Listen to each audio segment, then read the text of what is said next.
Salut tout le monde et bienvenue dans cette nouvelle revue de presse. Ce matin, la presse anglaise célèbre une soirée européenne triomphale. Le Daily Mail s'enthousiasme en une. Nous partons tous pour l'Espagne ensoleillée. Manchester United et Tottenham se retrouveront en finale de Ligue Europa à Bilbao dans un duel 100% anglais. Les Red Devils ont littéralement balayé l'Athletic Bilbao avec un score cumulé de 7-1. Porté par un Mason Mount retrouvé, auteur d'un lob sensationnel de 40 mètres. Le Manchester Evening News salue le travail de Ruben Amorim et met en avant l'état d'esprit collectif qui anime United, prêt à affronter Tottenham dans ce qui s'annonce comme une finale électrique. Côté Spurs, le Daily Mirror revient sur la qualification tranquille contre Bodo Glimt. Solanke et Porro ont cédé le score en Norvège. Ange Postecoglou, souvent critiqué, est désormais à 90 minutes d'un sacre européen, une première depuis 1984 pour les Londoniens. Ce double succès anglais assure par ailleurs une 6ème place à la Première Ligue en Ligue des Champions, renforçant encore un peu plus la stature du championnat. Mais pendant que United et Tottenham regardent vers Bilbao, l'autre club londonien vit une période plus trouble. Arsenal, battu par le PSG et éliminé de la Ligue des Champions, cristallise les critiques. Le Daily Mail interpelle Mikel Arteta avec un titre acerbe. Arrête de te trouver des excuses, Mikel. Le journal reproche à l'entraîneur espagnol de ne pas avoir transformé les belles promesses en résultats concrets. Déception en Première Ligue, échec en Europe, les Gunners restent sans trophée depuis 5 ans et la constance leur échappe toujours dans les grands rendez-vous. La presse évoque déjà l'été agité qui attend les dirigeants. Arteta, en lien avec le nouveau directeur sportif Andrea Berta, prépare une refonte offensive. Benjamin Sesko et Victor Gyökeres sont visés en attaque, tandis que Nico Williams et Leao sont envisagés sur les ailes. Alexander Isak reste un rêve, mais son prix pourrait freiner les négociations.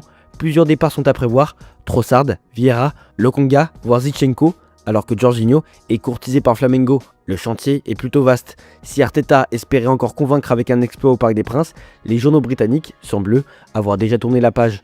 Bendita Feria à Séville, le Betis écrit l'histoire en se qualifiant pour sa première finale européenne. Après une victoire renversante face à la Fiorentina en prolongation grâce à un but d'Abdé, Anthony a régalé sur coup franc, Isco a mené l'orchestre, mais Derrea a sorti les parades qu'il fallait. Malgré 2 égalisations italiennes, les Andalous ont tenu bon, portés par les choix payants de Pellegrini. Le 28 mai, ça sera la finale de la Conference League entre le Betis et Chelsea pour un choc inattendu mais savoureux. Déjà large vainqueur à l'aller, Chelsea a confirmé sa supériorité en s'imposant 1-0 contre Djurgårdens à Stamford Bridge grâce à un but de Dewsbury Hall. Malgré une équipe remaniée, les Londoniens ont maîtrisé leur sujet, ils se qualifient pour leur 8ème finale européenne, la première en Conference League. Ambiance particulière en Catalogne, le FC Barcelone, fraîchement éliminé par l'Inter en demi-finale de Ligue des Champions, a tenu un repas d'équipe à la Ciutat Esportiva. Une réunion symbolique orchestrée par Hansi Flick avec la présence de Laporta et Deco pour ressouder les troupes avant un classico qui s'annonce crucial pour la course au titre. L'objectif reste clair, terminer la saison sur un triplé national malgré la désillusion européenne. Pendant ce temps, Kylian Mbappé continue de hanter les nuits catalanes. D'après As, le Français est devenu le bourreau officiel du Barça avec déjà 8 buts en 7 matchs contre eux. Qu'il soit en rouge et bleu ou désormais en blanc, il affiche une moyenne impressionnante de 1,14 buts par match contre eux, surpassant même les standards de Cristiano Ronaldo dans les classicos. Ce dimanche, il retrouvera une équipe qu'il adore punir au moment le plus brûlant de la saison. Et comme avant chaque classico, Real Madrid TV sort les griffes. La chaîne du club madrilène a ciblé l'arbitre de la rencontre, Hernandez, qu'elle accuse d'un passif anti-Madrid flagrant. Montage à l'appui, statistiques biaisées, décisions passées remises en cause, le tout dans une vidéo virale qui vise aussi Martinez Munuera, désigné au VAR. Un classique de la pression médiatique qui fait encore monter la tension pour un duel qui s'annonce électrique. Enfin, Marca annonce que le Real prépare déjà l'après-Ancelotti. Selon eux, c'est fait. Dès le 25 mai, Xabi Alonso prendra les commandes, accompagné de Sebas Paria et Alberto Encinas. Le futur ex-coach de Leverkusen n'arrivera donc pas seul, mais sans révolution non plus. Le club veut capitaliser sur l'existant avec des ajustements ciblés. Alonso, en terrain connu, s'inscrit dans une stratégie de continuité maîtrisée. Heureux comme des papes, le PSG savoure. Avec 22 jours et seulement 3 matchs avant la finale de Ligue des Champions face à l'Inter Milan, le journal L'Équipe décrit un club serein mais concentré. Luis Enrique et son staff entendent gérer la montée en pression en préservant la fraîcheur physique et mentale.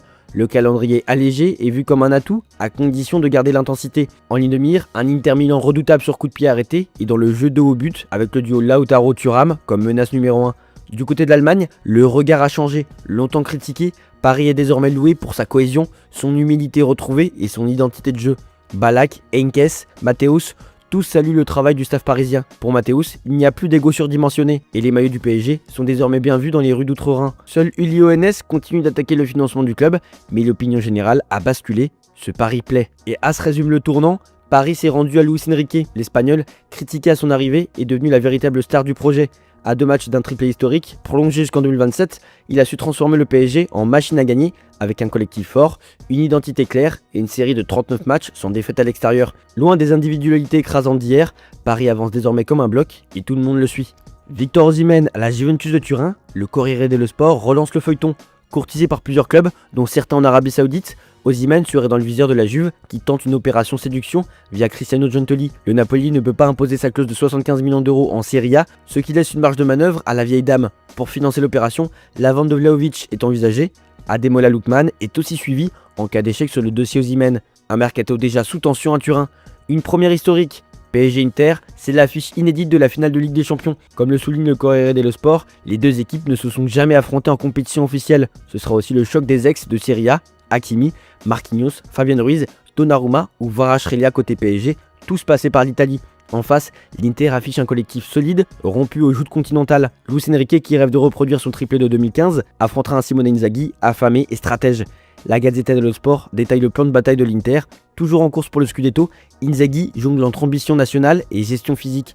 3 matchs, contre le Torino, la Lazio et Comme, précèdent la finale et l'effectif a été divisé en 3 groupes. Ceux à remettre à 100%, c'est-à-dire Lautaro Martinez, Pavard et Frattesi, ceux qui doivent être reposés, comme Thuram, Mkhitaryan ou Bastoni, et ceux qui doivent être ménagés prudemment, Di Marco, Acerbi et Dumfries. L'objectif, arriver frais à Munich, sans blessure ni surcharge. Voilà, c'est tout pour aujourd'hui.